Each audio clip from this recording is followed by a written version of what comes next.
Tila nagkaroon ng emotional breakdown si DPWH Secretary Vince Dizon dahil daw sa sobrang bigat na korupsyon sa mga flood control project. Narito ang report ni Ian Suyo. Nasa simulang bahagi pa lang daw tayo ng laban. Ito ang giniit ni Public Works Secretary Vince Dizon kaugnay ng malawakang korupsyon sa mga proyekto ng DPWH. Sa sobrang lalang araw ng korupsyon, napasambit ng ganito ang kalihim. Kahapon nga sabihin ko sa inyo, muntik na akong tumalon dun sa tulay na hindi natapos ng 8 years.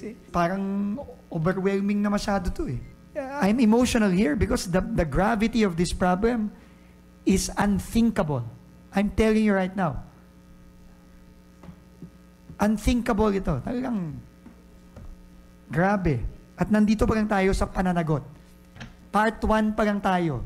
Sa ngayon, 10 opisyal ng DPWH ang pinagpapaliwanag ni Dizon dahil sa marangyang pamumuhay at substandard projects. Ang ilan sa kanila, nabuking na nandodoktor umano ng mga dokumento. Kasama dyan ang mga regional directors ng NCR, Central Visayas at district engineers ng ilang lugar. Maluluhong mga pamumuhay.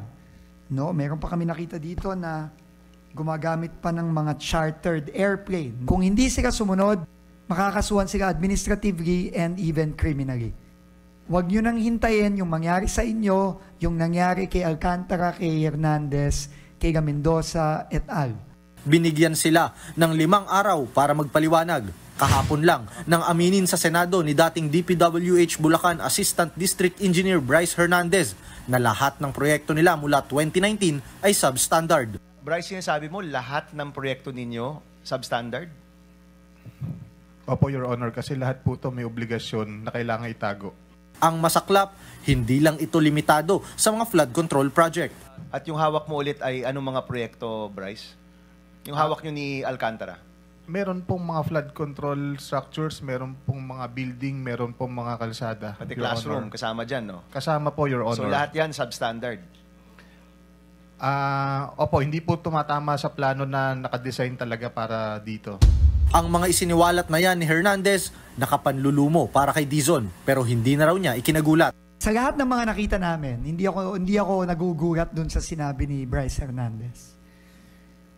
Pero, tingin ko hindi lang to First District of Bulacan.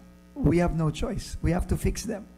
Kanina naman, ininspeksyon ng DPWH at ng Independent Commission for Infrastructure o ICI ang palyadong pumping station sa Tondo, Maynila. Taong 2017 nang simulang pondohan ang pumping station na ito. Yun nga lang, lagi naman daw nasisira at hindi napapakinabangan ng mga residente. Ang malala pa dyan, mas tumindi raw ang pagbaha dito sa Tondo, Maynila.